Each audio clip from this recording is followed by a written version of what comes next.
أشهد أن لا إله إلا الله وحده لا شريك له وأشهد أن محمدا عبده ورسوله أما بعد فأعوذ بالله من الشيطان الرجيم بسم الله الرحمن الرحیم۔ سامعین کرام، گزشتہ ایک ویڈیو میں خاکسار نے امام مہدی کے تصور کے بارے میں اور احادیث کے حوالے سے یہ ثابت کر دیا تھا کہ اس امت میں آنے والا جو مہدی ہے وہی مسیح ہے، اور جو آنے والا مسیح ہے وہی مہدی ہے۔ لل مہدی الا عیسیٰ، یہ صحیح حدیث ہے، اور مسیح اور مہدی ایک ہی وجود کے دو نام ہے، دو صفات ہیں، اور جب ہم اس حقیقت کو سمجھیں گے تو باقی احادیث کو سمجھنے میں بڑی آسانی پیدا ہوگی۔ اس حوالے سے بہت سی اور بھی باتیں میں نے عرض کی، اس گزشتہ ویڈیو میں نے بتایا تھا۔ اب میں چند ایک بات آگے بڑھا کر چند ایک مزید باتیں اس بارے میں عرض کرنا چاہتا ہوں۔ ایک تو ہے قرآن مجید میں امام مہدی کا ذکر تو ہے۔ حضرت ابراہیم علیہ السلام کو اللہ تعالیٰ نے فرمایا تھا کہ انی جاعلک للناس اماما، کہ اے ابراہیم میں تمہیں لوگوں کے لیے امام بنانے والا ہوں۔ تو ابراہیم علیہ السلام کو آپ ایک نبی تھے، ایک اور مقام امامت کے حوالے سے اللہ تعالیٰ نے عطا فرمایا، اور حضرت ابراہیم علیہ السلام کی خواہش رہی کہ اپنے اولاد میں بھی یہ سلسلہ جاری ہو، تو اللہ تعالیٰ نے ان میں سے جو ظالم نہیں تھے، جن پر لا ینال عہد الظالمین جن کے بارے میں کہا، اس کے علاوہ آپ کی ذریت میں سے بہت سے انبیاء پیدا کیے، انہیں سب کو امام بنایا، ائمہ بنائے۔ اس کا ذکر بھی قرآن مجید میں ہے۔ سورہ الانبیاء میں حضرت ابراہیم علیہ السلام کے ذکر کے بعد اگلی آیتوں میں اس کا ذکر آ رہا ہے، وَنَجَّيْنَاهُ وَلُوطًا إِلَى الْأَرْضِ الَّتِي بَارَكْنَا فِيهَا لِلْعَالَمِينَ، ہم نے لوط کو بھی، حضرت ابراہیم علیہ السلام کو بھی اس زمین کی طرف جس کو ہم نے ساری دنیا میں برکت بخشی ہے، نجات دی۔ اس کے بعد فرمایا وَوَهَبْنَا لَهُ إِسْحَاقَ وَيَعْقُوبَ نَافِلَةً وَكُلًّا جَعَلْنَا صَالِحِينَ، پھر ہم نے یعقوب اور اسحاق کو عطا فرمایا، اور یعقوب کو ہم نے یعقوب عطا کیا نافلتاً، یعنی پوتے کے طور پر یا اولاد کی مزید آئندہ نسل کی حیثیت سے، اور سب کو ہم نے صالحین، نیک و صالح بنائے۔ پھر فرمایا وَجَعَلْنَاهُمْ أَئِمَّةً يَهْدُونَ بِأَمْرِنَا، اور ان سب کو ہم نے امام بنائے، ائمہ بنائے، جو ہمارے حکم کے تحت دوسروں کی ہدایت کرتے ہیں، خود ہدایت یافتہ ہیں اور دوسروں کو ہدایت دیتے ہیں۔ تو گویا کہ ائمۃ یہدون کہہ کر امام مہدی کا ذکر کیا اللہ تعالیٰ نے، اور یہ مقام انبیاء کو عطا فرمایا۔ تو گویا کہ جو حقیقی الامام المہدی جو آنا ہے وہ ایک نبی کی شکل میں ہی آنا ہے، اس لیے لا مہدی الا عیسیٰ کہہ کر رسول کریم صلی اللہ علیہ وسلم نے اس عیسیٰ کو مہدی ٹھہرایا، جس عیسیٰ کو جو آنے والا ہے، جس کو رسول کریم صلی اللہ علیہ وسلم نے بذات خود اس کو نبی اللہ کہہ کر بھی پکارا ہے۔ تو گویا کہ آنے والا عیسیٰ اسی ذریت میں سے نبی اللہ بن کر پھر آئے گا، اور وہ جو آنے والا عیسیٰ وہی مہدی ہونا ہے۔ اب میں جیسا کہ عرض کیا، یہاں پر حضرت ابن عربی رحمۃ اللہ علیہ کے حوالے سے میں اس بات کو مزید بڑھانا چاہتا ہوں۔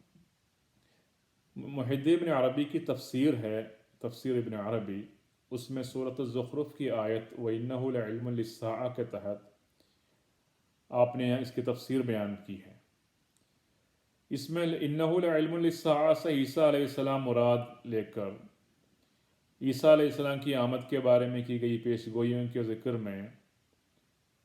محی الدین ابن عربی نے تفصیلی بحث کی ہے، اور عفیق نام ایک گھاٹی میں آنا ہے، بیت المقدس میں داخل ہونا ہے، اور اس وقت آئیں گے جب لوگ نماز فجر کے لیے تیاری کر رہے ہوں گے، پھر عیسیٰ علیہ السلام آئیں گے اور امامت کرائیں گے، یہ سب باتیں اس میں آتی ہیں۔ تو ہم دیکھتے ہیں جملہ جملہ میں اس کو پڑھ کر یہاں پر ایک ضروری بات واضح کرنا چاہتا ہوں۔ وہ بات یہ ہے کہ ابن عربی نے یہ سب باتیں بیان کرنے کے بعد فرمایا کہ یہ اس صورت میں ہے کہ عیسیٰ بن مریم اور امام مہدی ایک ہی وجود ہوں گے، جیسا کہ حدیث میں آیا ہے لل مہدی الا عیسیٰ۔ تب اس صورت میں ہم ان تمام علامات کو ہم سمجھ سکتے ہیں، اس کے یہ معنی ہو سکتے ہیں۔ لیکن اگر ہم اس طرح نہیں مانیں گے، امام مہدی کو اور عیسیٰ علیہ السلام کو الگ الگ وجود مانیں گے، تو پھر ہمیں ہر بات ظاہر پر ماننا پڑے گا، بیت المقدس کو ظاہر پہ ماننا پڑے گا۔ تو دیکھیں یہاں پر ابن عربی نے بڑی پوائنٹ کی بات کی ہے، حکمت کی بات کی ہے۔ پھر آپ نے صرف اتنی بات کہہ کے روکے نہیں، بات کو واضح رنگ میں بیان فرمایا۔ دیکھیں آپ فرما رہے ہیں حدیث کا ذکر کرنے کے بعد، ینزل علی ثنیۃ من الارض المقدسہ اسمها افیق و بیدہ حربہ، عیسیٰ ابن مریم افیق نام ایک گھاٹی میں ظاہر ہوں گے، یہ اتریں گے، اور آپ کے ہاتھ میں ایک حربہ، ایک ہتھیار ہوگا۔ پھر فرما رہے ہیں یقتل بها الدجال ویکسر الصلیب ویہدم البیع والکنائس ویدخل بیت المقدس والناس فی صلاۃ الصبح۔ آپ اس حربے کے ذریعہ، اس ہتھیار کے ذریعہ دجال کو قتل کریں گے، صلیب توڑیں گے، اور چرچ اور دیگر بنی اسرائیل کی عبادت گاہوں کو ختم کر دیں گے، اور بیت المقدس میں داخل ہوں گے، اور اس وقت لوگ صبح کی نماز کی تیاری کر رہے ہوں گے۔ فیتأخر الامام، امام پیچھے ہٹیں گے، اور فیقدمہ عیسیٰ علیہ السلام ویصلی خلفہ، مگر عیسیٰ علیہ السلام اس کو آگے کریں گے اور اس کے پیچھے نماز پڑھیں گے، علی دین محمد صلی اللہ علیہ وسلم، دین محمد صلی اللہ علیہ وسلم کے میں رہتے ہوئے۔ پھر اس کے بعد اس بات کا بیان کرنے کے بعد ابن عربی علیہ الرحمہ نے اس کے ایک ایک جملے کی وضاحت فرمائی ہے، وہ دیکھنے والی بات ہے۔ فرماتے ہیں فَالثَّنِيَّةُ الْمُسَمَّى افیق اشارہ الی مظہرہ الذی یتجسد فیہ، یہاں افیق نام گھاٹی سے مراد آپ کا وہ مظہر ہے جس میں آپ مجسم ہو کر آئیں گے۔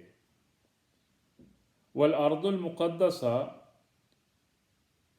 الی المادۃ الطاہرہ التی یتکون منہا جسدہ، ارض مقدسہ سے یہاں مراد یہ ہے،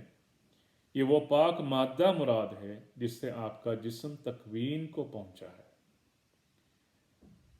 اور آگے فرماتے ہیں والحربۃ اشارۃ الی صورۃ القدرۃ الی صورۃ القدرہ والشوکہ التی تظہر فیہا،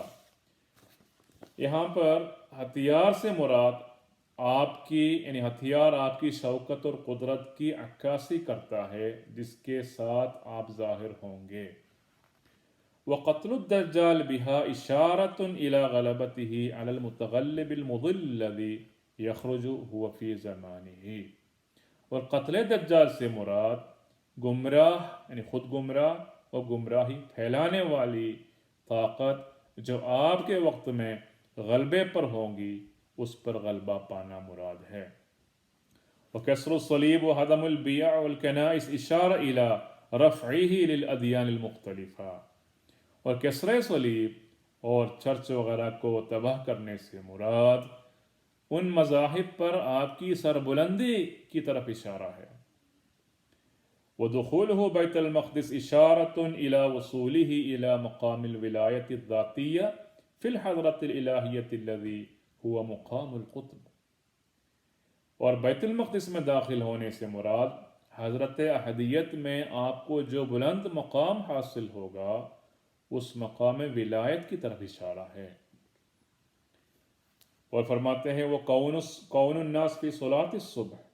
اشارۃ الی اتفاق المحمدیین علی الاستقامۃ فی التوحید عند طلوع صبح یوم القیامۃ الکبریٰ بظہور نور شمس الوحدہ، یہاں پر لوگوں کے صبح کی نماز پر جمع ہونے سے مراد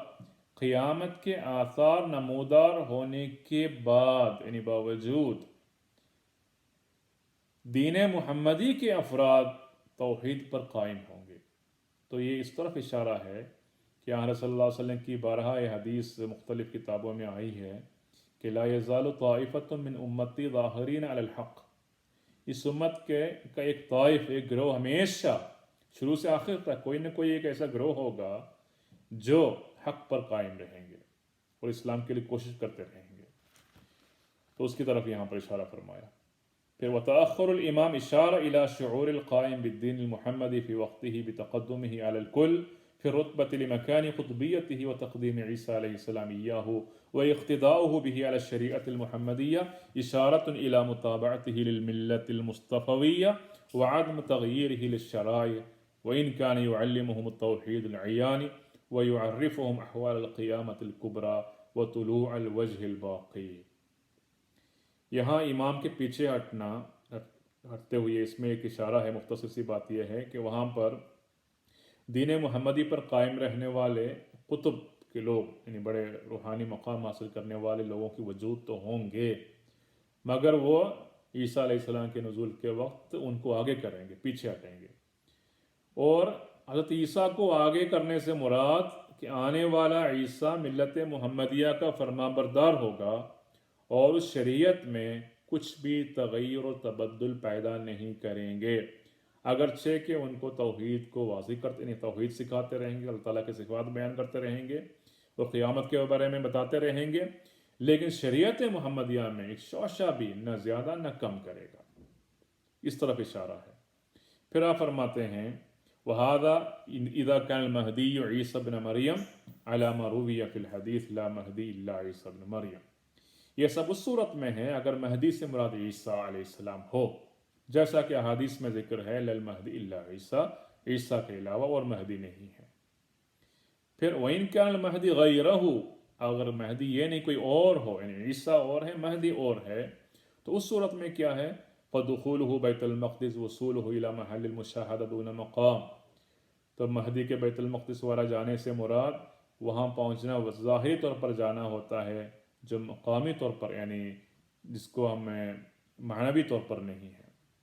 تو گویا کہ پھر وہ ظاہری بات لیں گے تو بڑی باتیں آئیں گی، کہاں سے مہدی آنا ہے، مہدی کون سی فیملی سے ہے، خاندان کیا ہے، کہاں سے نکلنا ہے، کوئی بیت المقدس سے کہتا ہے، کوئی کہتے ہیں عقیقی گھاٹی سے، کوئی کہتے ہیں مکہ سے، کوئی کہتے ہیں مدینہ سے، تو کہنے والے تو بہت ہیں۔ اس طرح مہدی کے کام کے بارے میں بھی ہیں اور نسل کے بارے میں بھی ہے، کوئی کہتا ہے بنی عباس سے آنا ہے، کوئی کہتا ہے بنی فاطمہ سے آنا ہے، کوئی کہتا ہے کہ وہ بنی فارس سے آنا ہے۔ تو یہ سب باتیں ہم سوچتے رہیں گے، ڈھونڈتے رہیں گے اور کہانیاں بناتے رہیں گے، کہانیاں سنتے رہیں گے، سناتے رہیں گے، لیکن مہدی کو نہیں پائیں گے اور مسیح کو بھی نہیں پہچانیں گے۔ تو یہاں پر ابن عربی نے رحمۃ اللہ علیہ بڑی حکمت سے بات کہی ہے کہ عیسیٰ علیہ السلام اگر قیامت کی نشانی ہے تو اس کو پہچانو، اور حدیث لل مہدی الا عیسیٰ اگر درست ہے تو مہدی اور مسیح کے کام اس طرح ہوں گے، معنوی طور پر کام کریں گے، لفظی طور پر نہیں، ظاہری طور پر نہیں۔ دیکھیں ایک طرف ہمارے علماء اس بات کو مانتے ہیں، کہیں کہیں مانتے ہیں۔ مثال کے طور پر عیسیٰ علیہ السلام آ کر صلیب پر توڑے گا، صلیب توڑنے سے مراد چل پھر کر کے ساری دنیا میں سیر کر کے گھوم کر کے جتنے بھی صلیب نظر آئے، چاہے کسی بھی چرچ کے اوپر ہو، چاہے کسی عورت کے گلے میں ہو، سب کو پکڑ کے توڑتا رہے گا، یہ تو نہیں مانتے۔ وہ کہتے ہیں یہاں پر یہ ظاہری معنی ہے ہی نہیں، یہاں پر صلیبی عقیدے کا بطلان ثابت کرنا مراد ہے، اس کو توڑنا مراد ہے، تو ہم مانتے صحیح بات ہے۔ تو آگے کی باتوں پر کیوں نہیں مانتے؟ دجال کا قتل بھی تو ایسا ہی ہے، اور باقی جتنے بھی علامتیں بتائی ہیں وہ اسی پہلو سے سمجھنا پڑتا ہے۔ تو امام ابن عربی رحمۃ اللہ علیہ نے یہاں پر واضح رنگ میں یہ بات ہمیں سمجھائی، اور احادیث سے واضح ہے کہ مہدی اور مسیح ایک ہے، اب اور کیا رہ گیا۔ پھر مزید تسلی کے لیے میں یہ بھی عرض کروں، جب قرآن مجید نے ثابت کر دیا، احادیث مصطفیٰ نے واضح فرمایا کہ عیسیٰ بن مریم جو 2000 سال پہلے بنی اسرائیل کے لیے رسولاً الی بنی اسرائیل، بنی اسرائیل کے لیے ایک رسول کے عنوان پر آیا، وہ تو فوت ہو چکا ہے، اس کی وفات ہو چکی ہے۔ قرآن حدیث کا ذکر کر رہا ہے، قرآن میں بھی ذکر ہے، حدیث میں بھی ذکر ہے، سنت کے مطابق ہی وہ وفات واقع ہو چکی ہے۔